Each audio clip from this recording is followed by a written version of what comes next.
Welcome to We in Lewes, a show dedicated to celebrating the remarkable, creative, and energetic people who live in Lewes and are helping our community forge a collective soul that's as appealing as it is unique. They are the We in Lewes. I'm Kevin McGinnis. Our guest today is Andrew Lyter, the Executive Director and Curator of the Lewes Historical Society, and a man who passionately embraces history both intellectually and physically. He holds a master's degree in maritime history from the University of Portsmouth in England, is currently studying for his doctorate, and is the author and frequent lecturer around the country. Today's episode is brought to you by the Lewes Chamber of Commerce, which was organized in April 1975 to advance the general welfare and prosperity of the Lewes area so that its citizens in all areas of its business community can prosper. Betsy Reamer and her team have certainly accomplished that. Over the last couple of years, membership has more than doubled, and the number of events they sponsor include the Lewes British Motorcar Show, the Lewes Garden Tour, and the Lewes Tulip Celebration, as well as many others like this podcast. If you're visiting, the Chamber's office at the historic Fisher Martin House at 120 Kings Highway basically doubles as a visitor center. Andrew, thank you for joining us today, and welcome to the podcast. Thank you, Kevin. Ecstatic to be here. What makes the Lewes Historical Society such an integral part of our town? The Lewes Historical Society has been a part of this community for going on its 62nd year right now. So we've had a long history of being here, but originally it was founded to save historic structures in the community. The Cannonball House was the first structure saved by this new organization back in the 60s, just to save it from being destroyed and preserve the history that it represented. And today we've really expanded to much more than that. Through these efforts to preserve and safeguard historical buildings, we now have essentially the cliche of helping future generations understand their heritage. All of our efforts are really to take pretty dynamic, meaty subjects, a very storied past, and provide a platform where this community can make connections with that past, learn from that past, and just be engaged with it. You mentioned the Cannonball House. What is the Society's actual footprint in Lewes? At the end of 2nd Street, we have our historic campus of 9 buildings.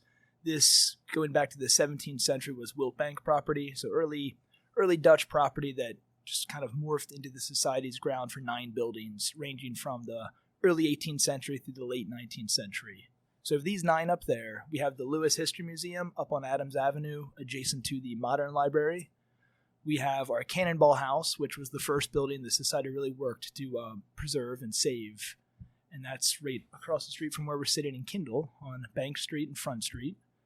And then we have our Rives Holt House, which is the oldest structure on its original foundation in the state of Delaware, dating back to 1685. And then we have our life-saving station, Boathouse, down on the waterfront as well. And finally, we'll bring it home with the antique shop. So this is across from the Zwanendale Museum. It's the old Zwanendale Ladies Club. So it's really fairly extensive around town. It is. It's sort of maddening at times. It's a curious business model of preserving and saving 14 historic structures. So it's, by the time we have one queued up and in good shape, the next one has an issue. But it's a thankless task, but we love them all.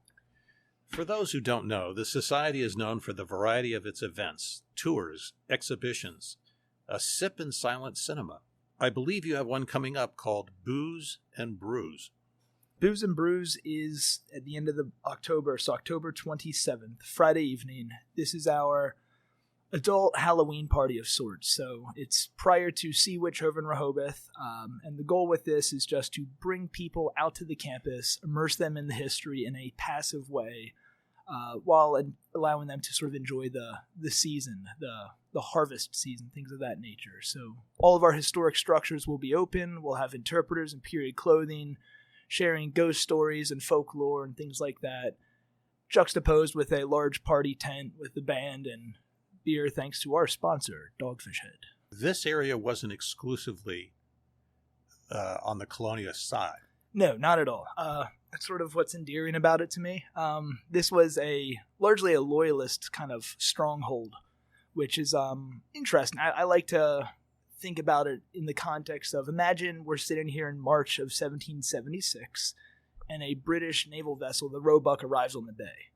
So we're very far disconnected from Philadelphia, at least. We can't walk to Philly. We can't go up there for a day trip. And you have this giant vessel blockading your coast. Are you going to sort of continue on the path you've been on for your entire life? Or are you going to revolt and rise up and be a patriot? So it's sort of it's tough. I mean, it's an interesting dynamic, but this was a large loyalist stronghold for much of the war, with a few pockets of devout patriots, such as Henry Fishers and folks like that. You operate with both a small paid staff and a much larger volunteer staff. Is that right? So we only have 6 full-time employees, and then we have a hybrid mix of part-time seasonal employees, contractors to help us with some of our publications, our bookkeeping, some of our events, and then we have a really massive team of volunteers. We have 220 volunteers on our books. I'd say 180 of them are active.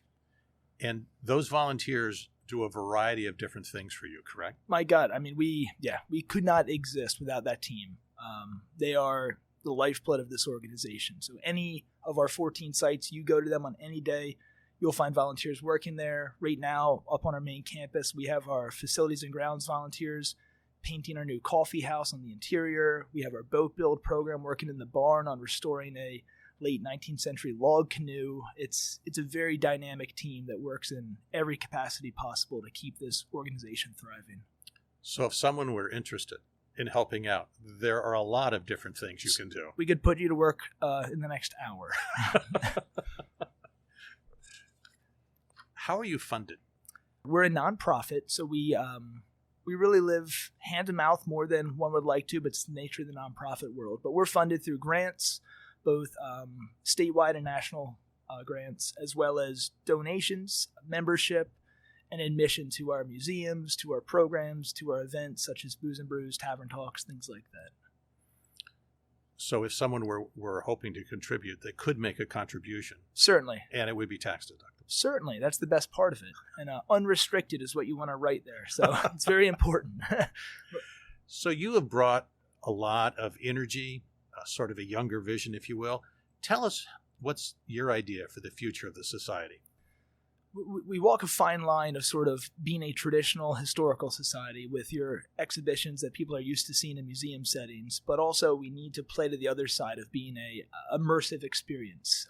We want to have that Williamsburg feel, that old Sturbridge Village feel, with more of a working class maritime undertone to it.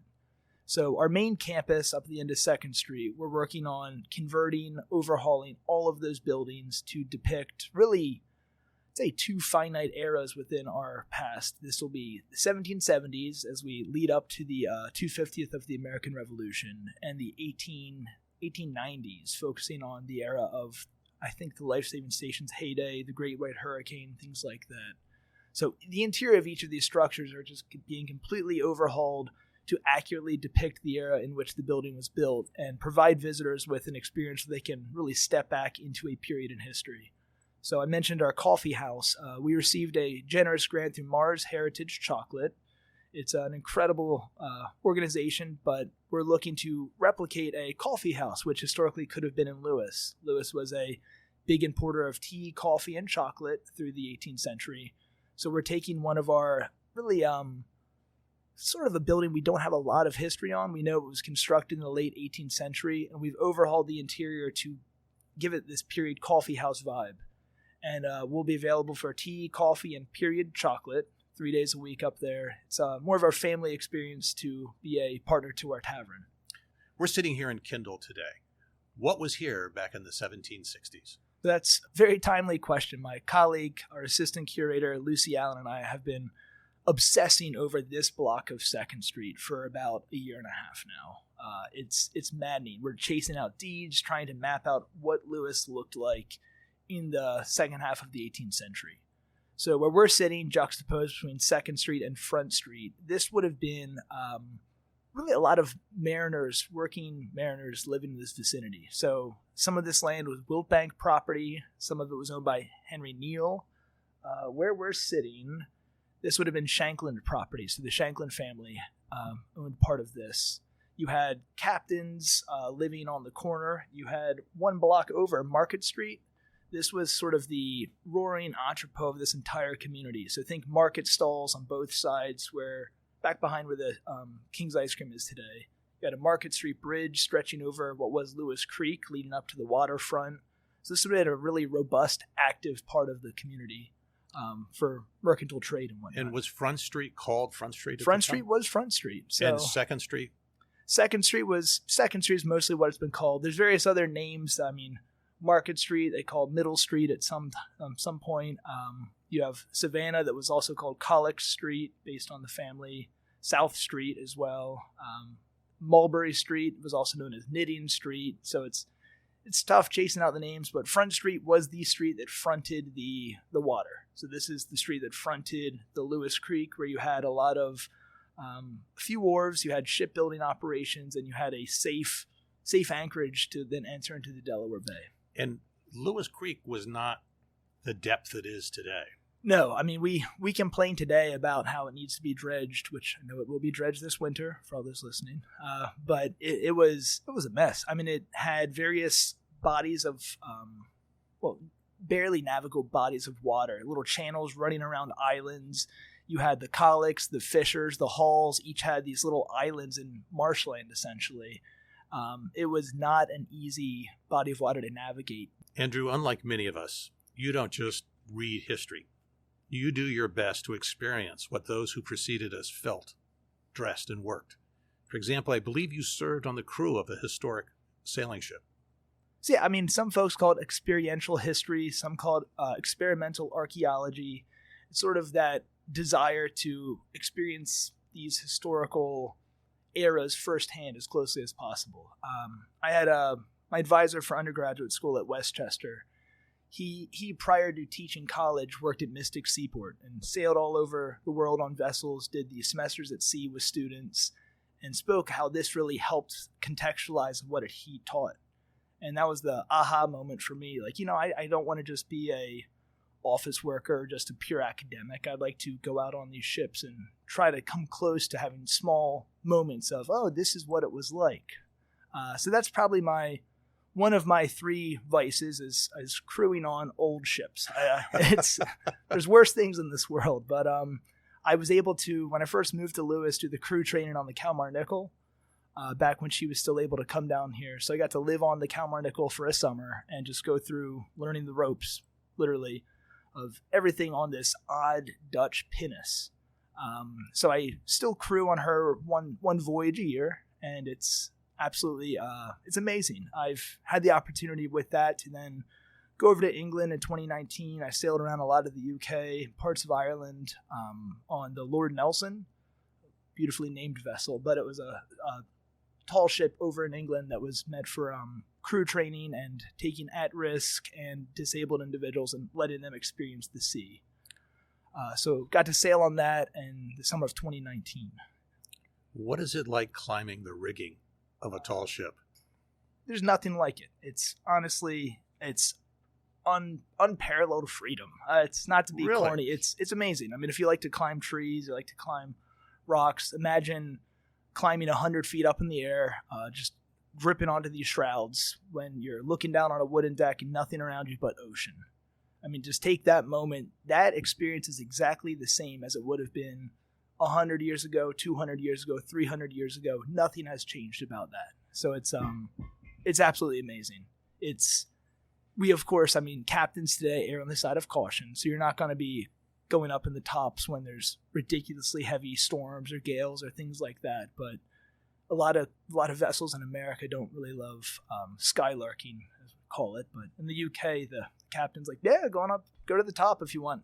I'm like, oh, okay, I'll do this. But it's absolutely amazing. It's one of those aha moments where it's really, you feel immersed in that moment, but also in something that's been experienced by sailors for hundreds of years. And I take it heights don't bother you. No, I mean, no, they never have. I did a voyage, I guess, last summer, and this was after I found out my wife was pregnant, my first voyage sailing during this period. And I had a different train of thought than normal. I was up up, laying on one of the yards of the ships. This is where you would go to furl the sail. And I'm out there, close to 100 feet above the deck, leaning over. I'm like, I probably should be a little more careful now. I have a little one coming along the way. It was just an odd moment, but no, they don't bother me. When you wake up in the morning, you've been out on one of these ships, you've been out on the water. It's different, I assume, than something that is engine powered. Morning is very subjective. So you're sort of on the watch system. So 4 hours on, 4 off. So when you're not on, you're generally sleeping. But I mean, you get woken up by the previous watch about 5-10 minutes ahead of time to get ready and get up on deck. So you'll ask, what's the weather like? What's the wind doing? You'll pull on your fowlies, grab your rigging knife, grab your flashlight, knit cap, go topside, and it's phenomenal. Coffee comes first, just like it does on land. I mean, you need the elixir of life to keep one going. But it's really phenomenal. It's very, very liberating. I think it's one of the few ways we can still disconnect from all modernity. You're removed from everything. There's no cell phone service. There's no email. There's no phone ringing. It's none of that. You're not going to hop in the shower. You're just there on this vessel with your shipmates. So it's extremely, I'd say extremely liberating. You've also participated in historical reenactments. I believe one was in Boston. Reenactment's often a dirty word, which I don't know why. I mean, people equate it to sort of the so I call hoot and shoots out in Gettysburg with those battles of the Civil War and things like that. But I've been a historical reenactor. I'm doing air quotes for those that can't see me, or living historian for most of my adult life. And it's sort of, as we've discussed, another way to come at history and try to experience a bit of that. But the 250th of the American Revolution, I mean, we're in it now. 250 years ago, Lewes was taking steps preparing for war that would lead us on this path. So other sites throughout the nation are equally preparing for the 250th. So I was able to do a event up in Boston for the 250th of the Boston Massacre. And this was put on by Rev 250. It's Boston's sort of umbrella organization that helps plan all of these programs out. But this was choreographed. We all had names that we were portraying ahead of time. I found in my pocket a few weeks ago a little slip of paper with insults that were yelled at the British historically that they gave us as like something to yell at the crowd, and damn you lobsters, damn you rascals, like fire, things like that. So it was a really neat experience though. I mean, it's sort of a street theater-esque type of portrayal, but you have 75 people that have been rehearsing this for months, sort of in the center of Boston, surrounded by thousands of spectators that are, I mean, we've done our job. We've disrupted their complacency. They're coming out of their homes on a cold March night to witness this street theater rendering of the Boston Massacre, and then asking questions and hanging around and coming back to their families, sharing the stories. This is sort of what it's all about. So I think things like that, when done well, can have huge resounding consequences to sort of the end that most historians are working towards. Were you sometimes surprised at the reaction of the crowds? Because sometimes they tend to get really into it. 100%. It's great when they get into it, but sometimes very unsettling. I did the 250th of the Gaspé burnings. This was a British vessel that was up in Gaspé, Rhode Island, and she was seized and burnt to the waterline by American patriots. So we did this reenactment of that. We're out in a period boat rowing around for the day, and then there's this massive parade in town where thousands of people coming out. It's I think it's probably bigger than the 4th of July up there. But I'm portraying a British sailor, so one of the sailors that was imprisoned from the Gaspé. So my hands are bound behind my back with rope, and I have a blue jacket on, holding my head down, sort of shame. And you have small kids yelling at you, chucking things at you, fathers, I mean, cussing you out. And I'm like, this isn't real. Like, it was really. We know how this story ends. It's really amazing. Yeah. So it's both unsettling, but also you want to have those aha moments that really engage the audience. And my God, they were engaged. The little firecrackers that you throw, that make the pop. Kids are chucking a whole box of those at us, screaming at the top of their lungs. It's interesting. Wow. You're also well known for a willingness to dress in the style of clothing that is appropriate for a specific event. In some ways, you seem almost more at home in colonial clothing than in modern outfits. Definitely. I mean, that's fair.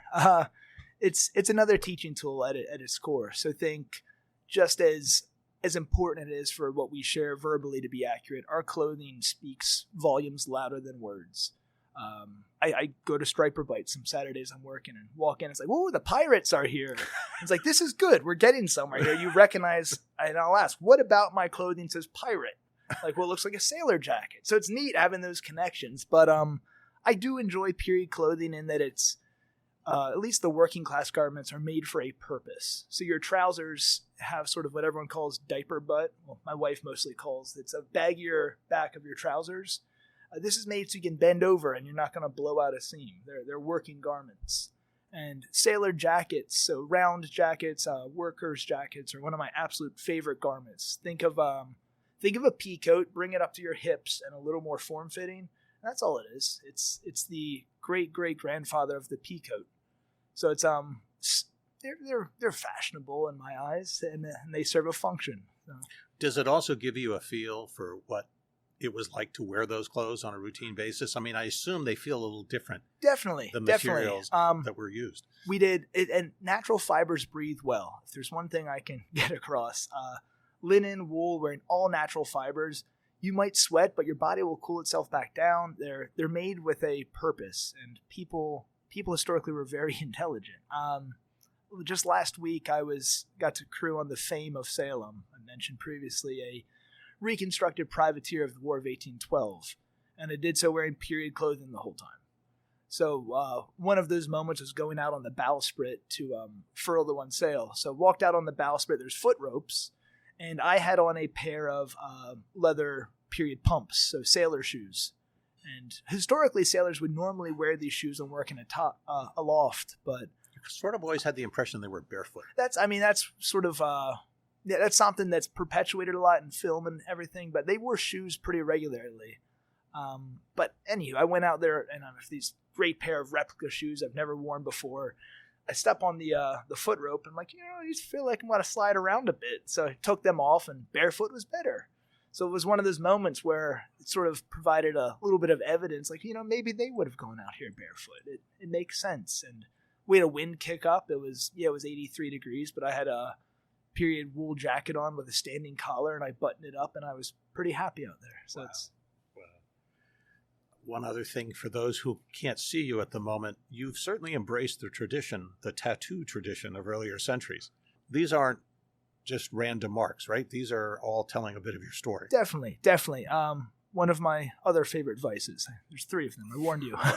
I mean, in all sincerity, historically, tattoos served a very deliberate purpose in maritime cultures, maritime society. So these are sort of vocational badges that were worn by sailors that advertised, yes, they were a part of this unique community, and it also sort of showed that they were included in the seafaring fraternity. You could, you walk down the street today, let's say you have a Red Sox hat on, and you see another guy with a Red Sox hat, like, hey, good team, and you'll have a weird moment where you have that connection.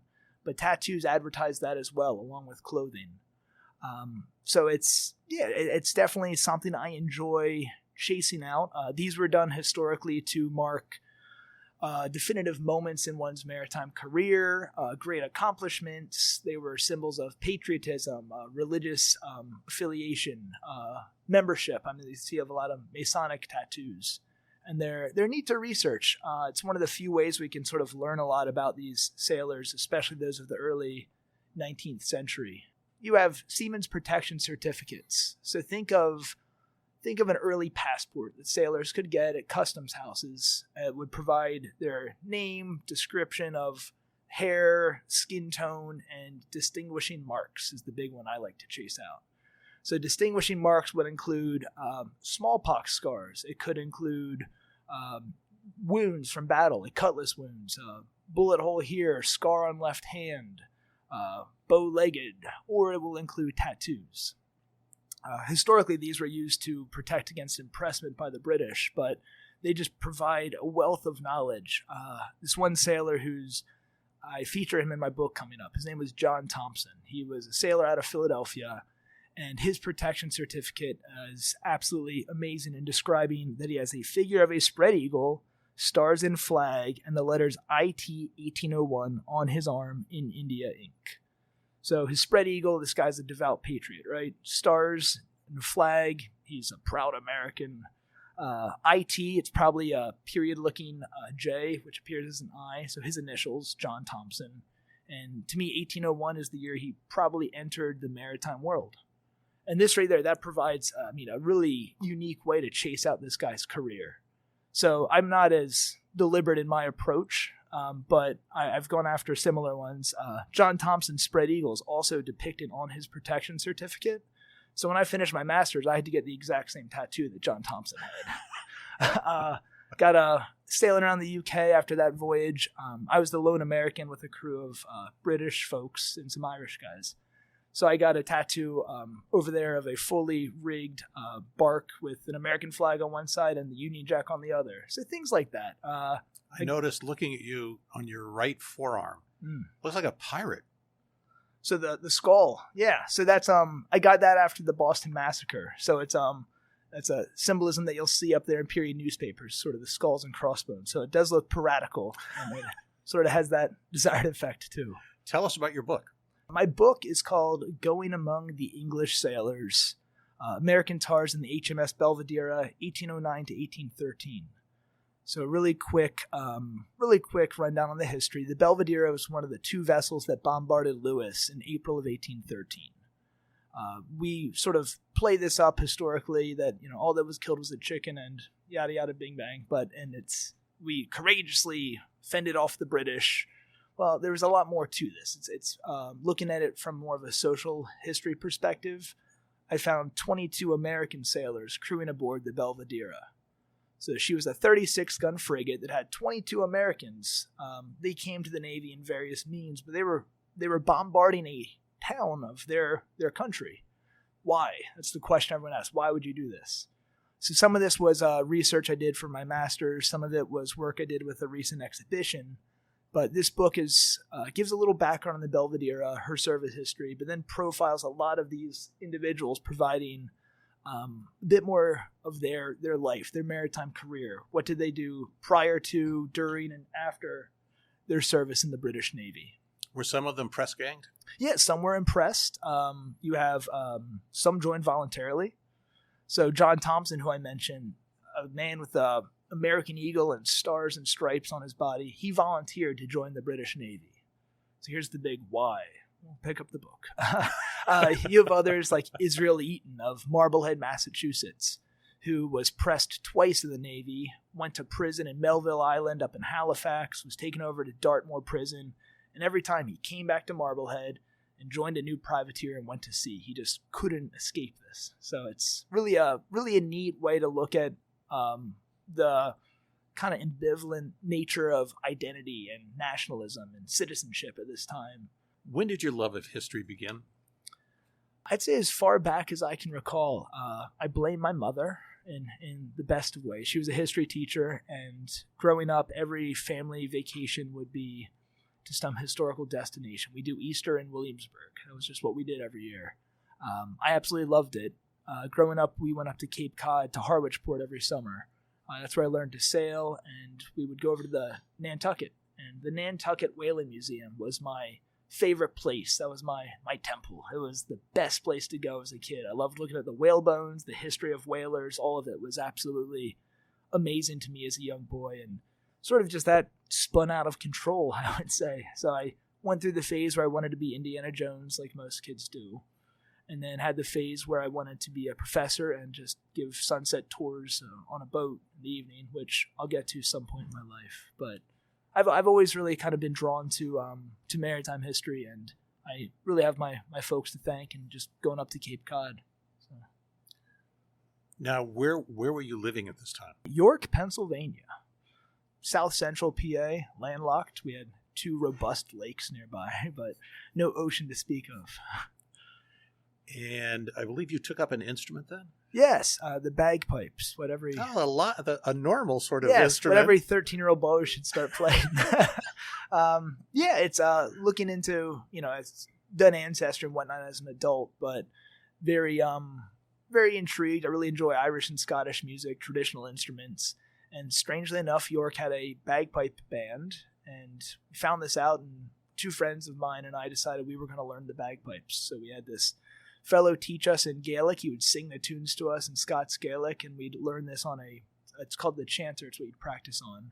Then you'd get the full goose, which is the bag, and then learn to blow into the bag and maintain equal pressure when you take a breath that you squeeze at, then add in the drones, and the rest is history. But it's three friends of mine and my brother actually too. We all really, bagpiping was a big part of who we were and what we did, and brought me into the reenacting world too, actually. So it's an interesting instrument for high school, I would think. It is. It's a polarizing instrument, and being a rebellious high schooler, we would go into school wearing kilts and bring our bagpipes in. So you weren't hiding from the.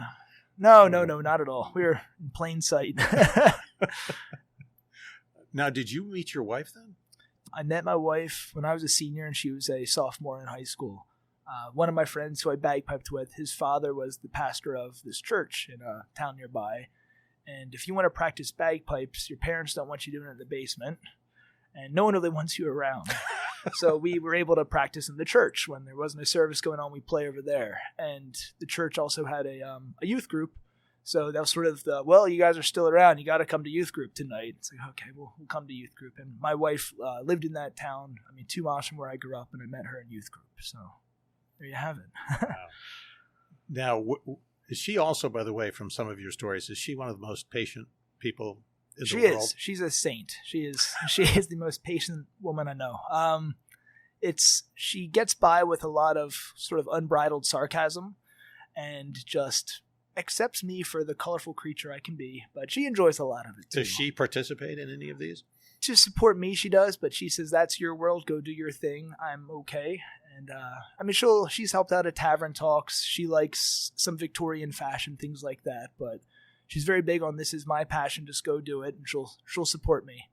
And that's terrific and very fortunate for you. I'm very lucky. She enjoys the bagpipes, allows me to sail on ships around the world. It's a really great woman. Now, you mentioned just before you went to college at Westchester University for undergrad. Yep. And what were you studying? American history. Go yeah, there, right? Okay. My advisor taught 3 courses in maritime history. And that sort of got me on that trajectory. I didn't know I could study that. It sounds silly, but... Now, did you, after college, what was next? I worked at Fort Mifflin in Philadelphia. So right. One of the historic forts, 3 forts that really helped prevent the British from taking Philadelphia in 1777 until it fell. Then I was working at the Independent Seaport Museum, also in Philly, on the cruiser Olympia as a historic ship's keeper. So sanding a lot of lead paint and things like that. But I really, it's a tough field to crack into. That's I remember when I told my father I was going to study history, he said, well, you're going to become a lawyer? It's, what are you going to do with that? But it's a tough field to get into. You kind of have to juggle a few gigs. And I hit a point where I was tired of juggling jobs. And I sold my soul, and I decided to work in print advertising with a publication in Philadelphia because there was benefits and good pay and commission. And it was the right thing at the right time in my head. But I did that for not even 2 years and quickly realized I needed to get back doing what I loved. So my wife's family had a place in Rehoboth. So I grew up coming down here with her, and I always was intrigued by the little port community of Lewes adjacent to Rehoboth. It felt sort of Cape Cod-y to me, reminded me of going up to Cape Cod. And so we came down here, and I didn't have a job lined up at the time. I was one of those where we need to move to the beach. We need to stop driving to Philly every day. And we picked up and moved down here. And I applied at probably 20 places, but thankfully was able to land a job at the Zwanendale Museum.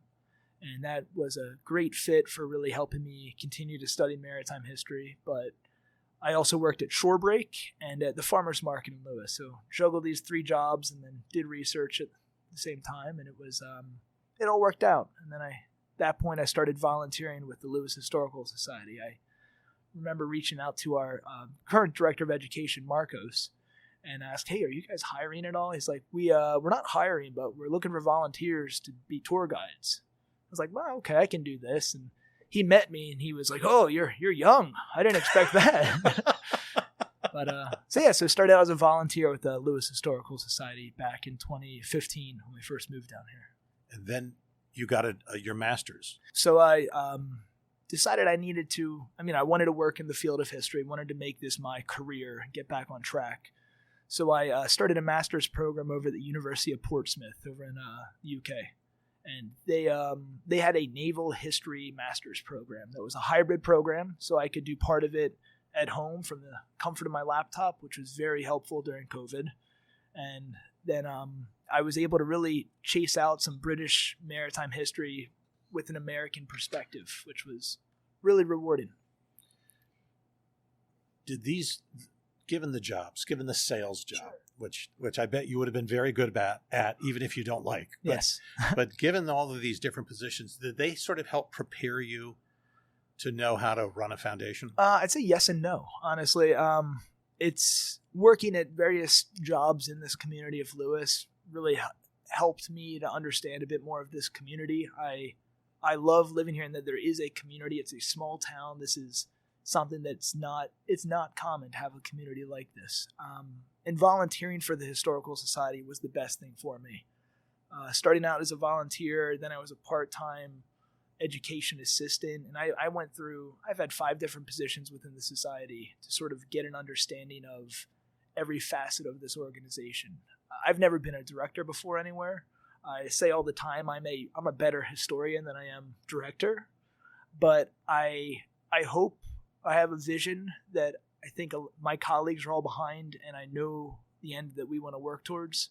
What is that? So, well, it's really more of that immersive experience. I think there is so much potential in Lewes. I tell my wife all the time, I could live 10 lifetimes just studying Lewes history, and we wouldn't be scratching the surface.